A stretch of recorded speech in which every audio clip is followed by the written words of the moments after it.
ये हम लोग सेकेंड संतवाणी यानी भाग दूसरा उसका जो संतवाणी ही है, योगी सर्वकाल सुखदाता, इसका हम लोग एप्रिसिएशन देखेंगे। तो पहले हम समझते योगी। गाइस, योगी मतलब जैसा योग साधना करूँ, जो एक आत्मज्ञानी जो साधु होता है उसको कहते हैं योगी। बट गाइस, मैं इसको इजी करूँगा आप लोग के लिए। सिंपल मैं आपको बताऊँगा, जेंटलमैन, जो जेंटलमैन होते हैं, जो दूसरों की मदद करते हैं, जो दूसरों का फ़ायदा सोचते हैं। सर्वकाल सुखदाता, सर्वकाल का मतलब होता है हमेशा। सुखदाता, सुख मतलब हैप्पीनेस, दाता मतलब प्रोवाइडर। तो योगी सर्वकाल सुखदाता मतलब जो जेंटलमैन होता है वो हमेशा लोगों की मदद करता है, वो लोगों को हमेशा फ़ायदा देता है।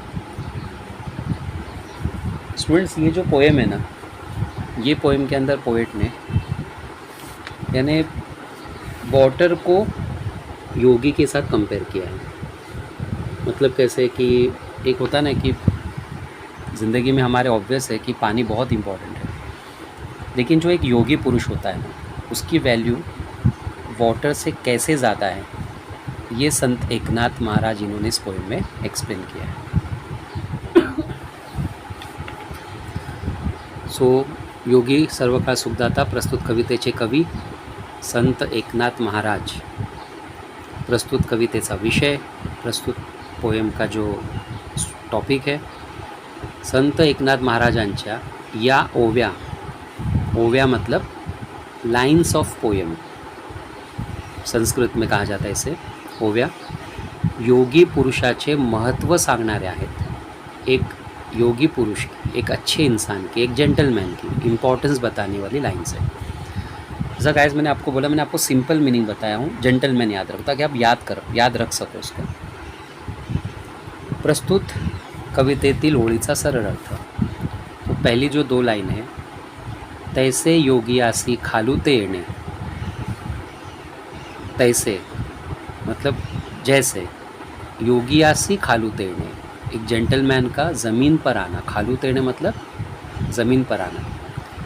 जे यही लोग की जन्म पावणे, यही लोग की मतलब इन दिस वर्ल्ड, इस दुनिया में, जो इस दुनिया में मतलब इस दुनिया में जब वो पैदा होते हैं, जन्म पावणे मतलब पैदा होना। जन निववी श्रवण कीर्तने, जन मतलब पीपल्स, निववी सॅटिस्फाय करना, श्रवण कीर्तने आपल्या कीर्तनांनी, यानी अपने पोएम से, अपने भजन से, अपने कीर्तन से वो लोगों को सेटिस्फाई करते हैं।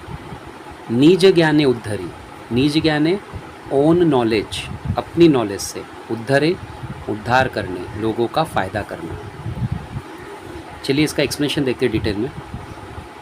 आकाशातील ढगांतून, आसमान के बादलों से, आकाश मतलब स्काय, ढग मतलब क्लाउड, पानी खाली मातीवर येते, जो पानी है वो ज़मीन पर गिरता है, किसके रूप में गाइस?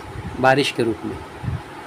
तो आसमान के क्लाउड से, जब क्लाउड्स में से जब बारिश का पानी ज़मीन पर गिरता है, त्यामुळे त्यातून अन्न धान्य निर्माण होते हैं। अब इसी से अनाज पैदा होता है। अन्न धान्य मतलब क्रॉप्स, ग्रेन्स निर्माण होते, पैदा होना।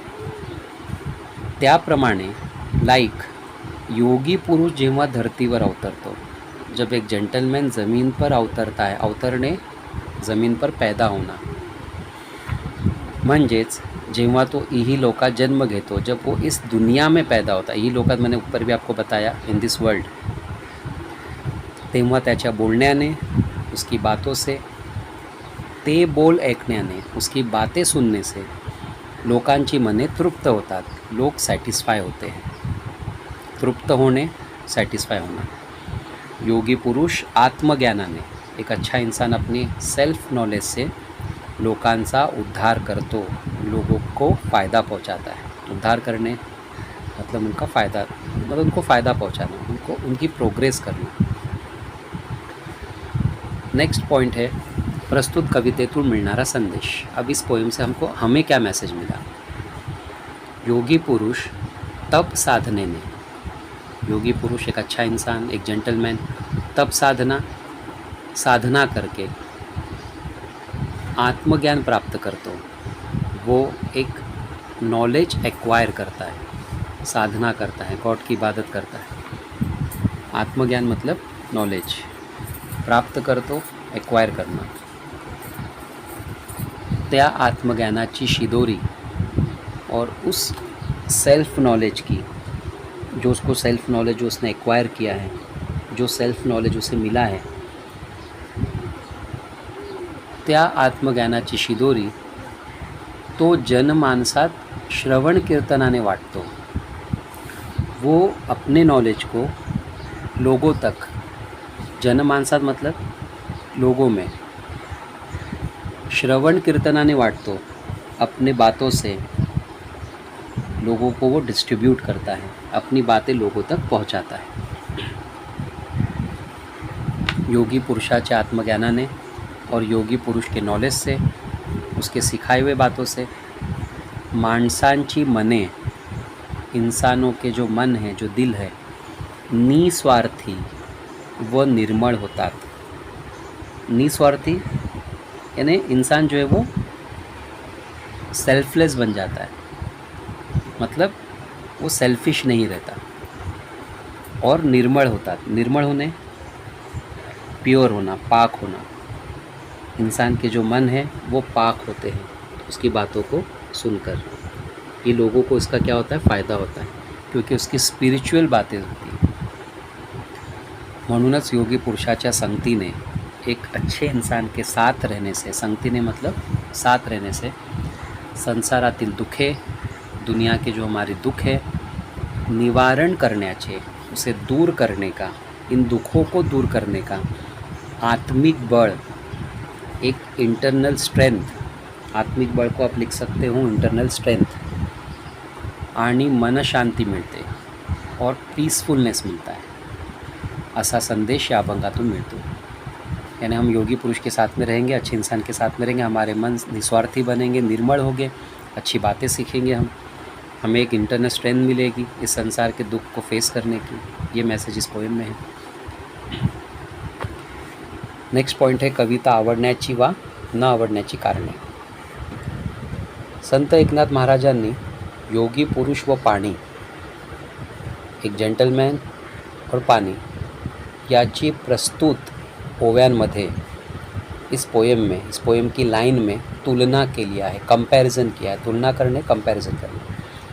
गैस मैंने आपको ऑलरेडी बोला हूँ कि योगी पुरुष वो होते हैं जो पूरा टाइम अपने गॉड की इबादत में लगा देते हैं। तो मैंने आपको उसको थोड़ा सा आसान करने के लिए बता दिया कि यानी एक अच्छा इंसान, जेंटलमैन। इसमें वाटर और योगी पुरुष की कंपैरिजन किया है आणि योगी पुरुषाचे श्रेष्ठत्व ठसवले आहे। श्रेष्ठत्व मतलब ग्रेटनेस, ठसवले आहे मतलब हमारे जैसे कि मन में इन बातों को प्रिंट कर दिया गया है कि जेंटलमैन के साथ रहने से क्या हमारे फ़ायदे होते हैं। पाण्याने एका वेळची तहान भागते, पानी से एक बार की प्यास बुझेगी। तहान मतलब थर्स्ट, भागते मतलब फुलफिल्ड होना। जैसे हमको प्यास लगी, अब हम एक गिलास पानी पिएंगे तो थोड़ी देर के लिए प्यास बुझेगी ना, वापस प्यास लगेंगे हमें। परंतु लेकिन योगी पुरुष हा सर्वांसाठी, सभी के लिए सर्वकालीन सुख देनारा सज्जन आहे, हमेशा खुशी देने वाला एक जेंटलमैन है। सज्जन मतलब जेंटलमैन, सर्वकालीन, पूरी तरह से। लेकिन योगी पुरुष तो हमेशा के लिए हमें खुश रखता है। मतलब क्या, पानी की प्यास थोड़ी देर के लिए बुझती है, हमेशा नहीं रहती। मतलब हमेशा हमको प्यास लगती रहेगी, लेकिन जेंटलमैन की बातें जब हम सुनते हैं ना, वो ज़िंदगी भर तक याद रहेगी। ही बाब, ये बातें संत एकनाथांनी उदाहरणे देऊन, एग्जाम्पल्स देकर सोप्या शब्दात पटवून दिली। बहुत ही ईजी वर्ड्स में हमें एक्सप्लेन किया है। सोप्या शब्दात मतलब ईजी वर्ड्स, पटवून देने, समझाना, एक्सप्लेन करना। त्यांनी सांगितलेले योगी पुरुषाचे महत्त्व, इन्होंने बताए हुए योगी पुरुष की इम्पॉर्टन्स थेट मनाला भिडते। थेट मतलब डायरेक्टली, मनाला भिडते डायरेक्टली हमारे मन को, हमारे दिल को वो हिट करती है. सत्संगाने जीवनाचे मार्गदर्शन. सत्संग करणे मतलब गॉड की इबादत करना, मेडिटेशन करना. बहुत सारे तरीके हैं गॉड को याद करने के. तो जिस तरह से हम गॉड को याद करते हैं, जिस तरह से योगी पुरुष जो होता है वो समाधि धारण करता है, अपना सेल्फ नॉलेज इम्प्रूव करता है, उसी तरह से अच्छी बातें सुनकर, अच्छी बातें देखकर जीवनाचे मार्गदर्शन ज़िंदगी में, जीवनाचे मतलब ज़िंदगी, मार्गदर्शन एक सही गाइडेंस, मार्गदर्शन मतलब गाइडेंस, को मन शांती मिळते और पीसफुलनेस मिलती है. हे मनोमनी पटते और ये बात हम अग्री करते हैं. म्हणून हा अभंग मला आवडतो, इसलिए पोएम हमें अच्छी लगी. तो गाइज इसमें अब लास्ट जो पॉइंट है प्रस्तुत कवितेची अर्थ लिहिणे मतलब सिनॉनिमस. निर्मळ स्वच्छ यानी प्योर, साफ. जन लोक, पीपल्स लोग. उदक पानी, वाटर. अब उदक का मतलब पानी होता है. इसमें इस पोएम के अंदर और भी जो है ना वाटर के लिए बहुत अलग अलग वर्ड्स आए, जैसे कि जल आया है, जीवन आया है, उदक जो हमने पढ़ा है ना. तो ये सब उसके अलग अलग सिनोनिमस हैं. मधुरता, गोड़वा यानी स्वीटनेस. सो गाइज ये हमने सेकेंड एप्रिसिएशन पढ़ा. आई होप ये एप्रिसिएशन आपको समझ में आया है. जैसा मैंने आपको पहले भी बोला हूँ, याद करने की कोशिश तो करो गाइज, है ना. मीनिंग्स आपके पास है, आपको बहुत अच्छे से समझ में आ गई हो गया. आई होप याद करने की कोशिश करो. कुछ ना कुछ मार्क्स तो हम ज़रूर स्कोर करेंगे.